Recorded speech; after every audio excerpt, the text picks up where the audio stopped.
SCP-5012. There is no escape from the bottomless pit.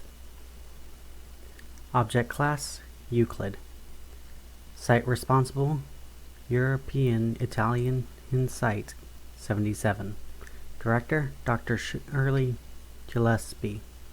Researcher Head: Rebecca Ciervella. Assigned Task Force: Non-applicable. Security: Level 5. Threat Level: Undetermined. Special Containment Procedures. Pending. Legacy Containment Procedures.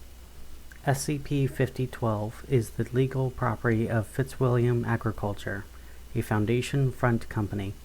Standard anti-trespassing measures have been implemented as appropriate for low-risk projects.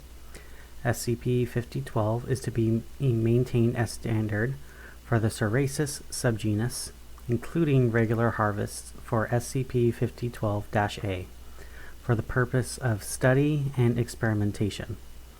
Personnel are advised to ignore SCP-5012-#. SCP-5012-B is effectively self-contained. Description: SCP-5012 is an orchard of trees of the Ceraceous subgenus, commonly known as cherry trees, located in the Italian province of South Tyrol, formerly the site of the Casadua Amphitheater. The trees that constitute SCP-5012 are in a continuous cycle of flowering and fruiting, irrespective of soil and meteorological conditions. SCP-5012 has not been observed to experience senescence, the process by which organisms age and die. During their fruiting phases, the trees of SCP-5012 produce SCP-5012-A, a psychotropic variation of sweet cherry. SCP-5012-A is otherwise nutritionally and gustorially identical to Prunus avium, wild cherry, fruits that have been pitted and sweetened. Ingestion of SCP-5012-A induces vivid hallucinations in subjects, along with synesthesia, disorientation, and mild euphoria. Following exposure, subjects experience a strong compulsion to document their experience through written medium. While the nature of such hallucinations varies between usage, most appear to be associated with SCP-5012-#. SCP-50-12-#, individually designated SCP-5012-1 through 24, are a collective of humanoids resembling the former Golgotha Memorial Orchestra, a troupe of performers that played across southern Europe from 1896 until their disappearance in early 1924. Sans lead soloist Fiorenza Marcelli. Each instance of SCP-5012-#, is integrated into the trunks of one or more trees. Instances of SCP-5012-#, do not age or decompose. SCP-5012-B is an entity or collective confined to SCP-5012. No first-hand accounts of SCP-5012's appearance or behavior have been documented. However, SCP-5012-B appears to be a frequent consumer of SCP-5012-A, with enough personal knowledge of SCP-5012-#, to dedicate its writings to specific instances. Due to an archival issue, no such writings exist within the Foundation prior to the 30th of May of 1956. History. According to archival records, SCP-5012 has always been known to the Foundation, having been documented immediately following its inception on January 1st, 1924. The author of its documentation is unknown, but is presumed to have been Dr. Kane Crow, given his background in botany and ecology. Similarly, containment measures were enacted immediately following the documentation of SCP-5012, leading to an unacceptable expenditure of resources. No incidents, breaches, or experiments were reported on site until May 26th of 1956, when all personnel within SCP-5012 suffered an acute nauseous reaction, then fainted. Following Incident 5012-A, RESA auditors immediately flagged the SCP-5012 project as both inactive and over budget. SCP-5012's containment procedures were scaled back to their current iteration after an emergency HLCL supervisor meeting.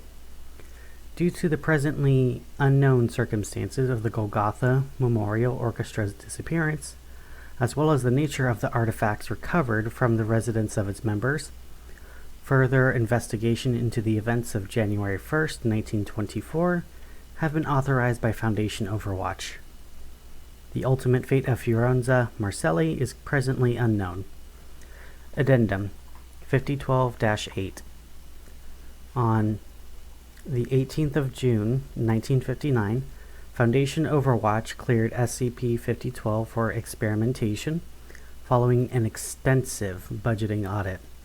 Experimentation was overseen by Dr. Cecil Goss, assisted by researchers Rebecca Cervelli and Piero Bitoldi. The SCP-5012 project was subsequently allocated lab equipment and 2 D-Class personnel. Initial experiments conformed to SCP-5012's initial documentation. However, due to research personnel's unfamiliarity with members of the Golgotha Memorial Orchestra, identifying the foci of SCP-5012-A induced hallucinations proved difficult. Experimentation subsequently shifted from the study of SCP-5012-A to that of SCP-5012-#. Skin and hair samples from SCP-5012-# confirmed that such instances were biologically human in composition. Furthermore, instances of SCP-5012-# possessed functional circulatory systems filled with a substance chemically similar to cherry jam. Approximately 450 milliliters of SCP-5012-# blood was extracted and stored in a vacuum flask, then refrigerated in the communal kitchen. Note: the SCP-5012 project lacked a dedicated freezer space. On the 4th of July, 1959, researcher Bitoldi reported hearing a loud noise from the kitchen. Though reportedly empty upon arrival, researcher Bitoldi noted that the flask of blood had been removed from the refrigerator and spilled across the floor. Though Dr. Gauss's fingerprints were found on the flask, Dr. Gauss was nowhere to be found. Dr. Gauss was officially declared missing on the 5th of July, 1959. To Director Sierra Varela from Dr. Bitoldi, the 19th of November, 1959. 5012-B has been fairly active as of recent, as you probably heard, and if you haven't been briefed yet, we think something's changed.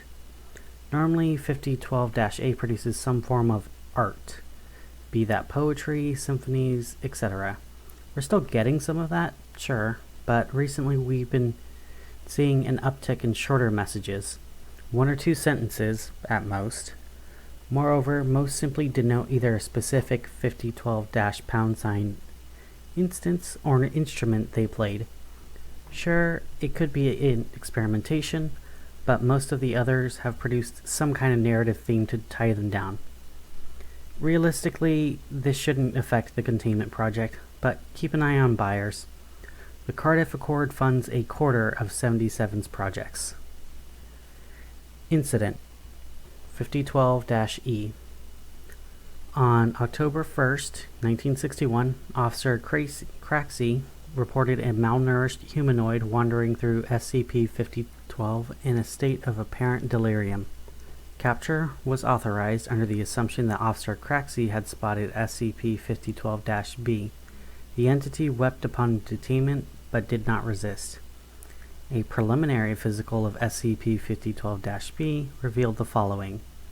SCP-5012-B is a biologically human male of European descent, most probably in its late 40s. No inherently anomalous properties have been recorded.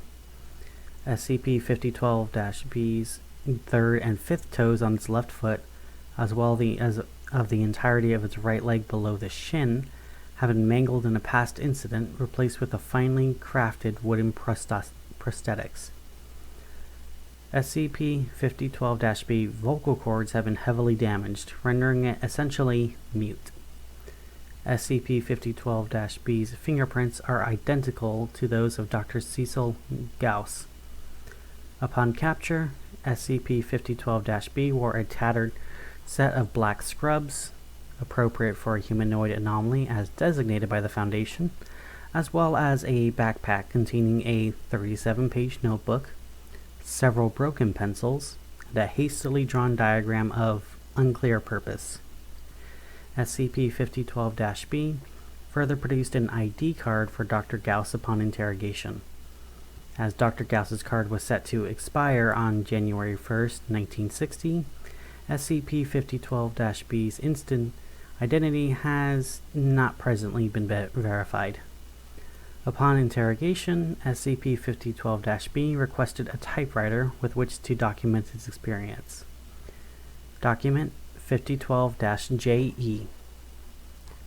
I'm sorry. Give me a moment to think. My first memory is of being crushed into the point of nothing, plunged into a deep silence. My body felt no pain. Whatever vestige of myself was left to experience implosion was not strictly physical, but I was still me. In some form or fashion, I existed, just not physically. It's hard to explain if you haven't felt it yourself. Give me a minute. Think of how a well-decorated but windowless room feels. Now imagine that feeling is tangible. Now imagine that the lights have been switched off. The room still exists. It's just as fancily decorated as before, and you saw the room, so you had that feeling, but you can't see it anymore. The capacity for that feeling to exist in its purest state, that's gone. For less than a moment, I both existed and didn't in complete stillness. Then I started, and forgiving me for anthropomorphizing my half-self, I started moving. Something was sucking me through a rough tube, something skinny enough to scrape and long enough for me to feel on it on some level, and long enough for me to, well, hear something. I'm going to try to put this as close to accurate as I can get in Italian. There was a singular sense of symphony, not a sum of its parts, but the singular symphony as a unit. It didn't start or stop. It felt like it was always there. Like I'd walk into an empty room in the middle of a record player's performance. There was no direction other than forward, not even backward, so I have to assume it wasn't strictly sound, but these are supposed to be clinical, but there's no way around it. It was beautiful. If I could have stayed there forever, I would have. And then all of a sudden, I exist again, except give me another moment. Before I could process anything, I felt myself internally collapse. Doing anything felt wrong. Painful. I didn't fit, none of me or anything about me did. Like I was a round peg attempting to hammer myself into a square hole. Twisted and mangled into a foreign shape I wasn't built to occupy. Simultaneously, I was constricted and exposed, as if the expression of me was a crushed and punctured can I was trying to fit. I wasn't doing anything. Literally, I think being, thinking, existing. Some invisible force was scraping and pushing against any attempt to be. I opened my mouth to scream, and only then did I find myself harmonizing with, I think it was a fiddle. emanating from the whole of what in that moment was a fiddle. Not necessarily the sound of it, no, but it's hard to explain with words. The fiddle was there, everywhere, suffused into everything, as natural as gravity, but to me as conspicuous as a blister. Whatever it was loud, like a wooden dresser dragged across a wooden floor. I could cover my ears, scream, run anywhere I wanted, and I'd still know the fiddle. I'm unsure how long I laid there, helpless. For a time, I'm sure death ceased to be a horrifying prospect, but I couldn't even die correctly, as if the cessation of my life was contingent upon some unwritten rule. Finally, after what had to be in an eternity, unable to do anything, I surrendered myself to the fiddle. And then I felt the pain lighten, and I could be again. Please, give me another moment. There aren't many precise words to describe where I found myself. The closest analog would be a flat, featureless nothing, broken only by a thin veneer of something. Something deliberate, as if trying to convey a message that, at least to me, highlighted what wasn't. I knew I was back in the containment area, but it was little more than a set piece. Around me were twisted, imprecise, but unmistakably human props, as it were. All were mangled by exposure, or animal, or otherwise, but none of them were dead. No matter the extent of their wounds, none of them could die.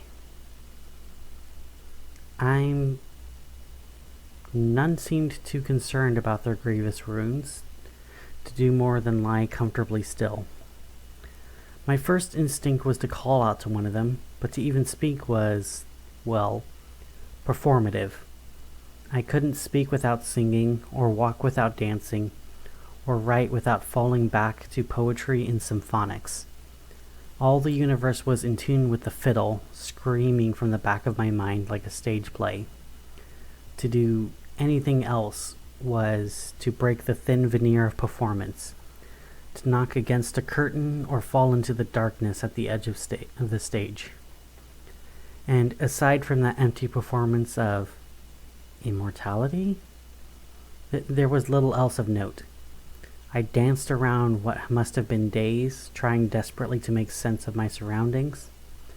Where there wasn't misery or pain or mold-caked animals, there was a profound sense of absence. Something was missing. Something the fiddle never needed account for. Like a field you know exists but aren't looking at. As if it wasn't important to what was. But I couldn't stop. Between a deeper understanding of my situation and that of the dying men around me, the immortality of rot was hardly the ideal choice. So I probed further throughout the site, trying to find some semblance of explanation. And then I ate a cherry. All of a sudden, I felt an immense weight dissolve from my being. The fiddle was gone. In its place was a familiar symphony. I was sitting in a booth inside of a diner, painted a brilliant array of new and exciting colors, as a quartet of women sang a song of... My mind struggles to put it into words, but I know it was beautiful, that it was real. And then I woke up. The pain of readjusting to the fiddle was amplified by the sudden shock of dullness. The world around me didn't just feel dismal, it felt incomplete. The absence of something left my being exposed. Worst of all, the memory of what I lost was fading. A second pen touched paper, it was lost. I tried again to recapture the bliss. I ate the cherries, cooked them, boiled the bark and leaves into a flowers, into a tea, anything to recapture that reality. And every time I was pulled back into the half-dead nothing. So I broke the ultimate taboo. I ate flesh from one of the musicians. And for a brief, beautiful second, I'm back in the symphonic void. When my existence reasserts itself, I'm back in a chamber of noise, trapped again by alien constraints. From everywhere thunders a trumpet, a sustained scream at the dull wrongness with which I tried to express myself. It never gets easier trying to readjust. Quicker, perhaps, but it's not something one can prepare for. The rules of each musician, shall we say, they're as unique as they are ubiquitous. To even prepare for the next is to violate the rules set by the present. I can't even remember what the next one was. The worlds, I mean. There was a similar sense of incompleteness. Holes where something should have been. Most of them, the foundation exists, but there's always something wrong with them. The buildings, the people, everything is equally as twisted as its surroundings, like grotesque caricatures playing whatever parts the instruments decree. You asked me about the notebook, everything there? That's a map, dozens of them. Even they weren't enough. Until you memorize the names and faces of each one, where you'll end up is pure guesswork. I thought I traced where I was and where I ended up, and how. Perhaps I could find my way home. What I'm going to say next may be info-hazardous. Every world I went to was twisted to the tune of a specific instrument. Some were minor. I distinctly recall a universe where the Foundation gave guided tours through the grove. Less so others. Another world had me stuck, immobile, unable to taste, smell, or feel anything but hot metal and burning plastic.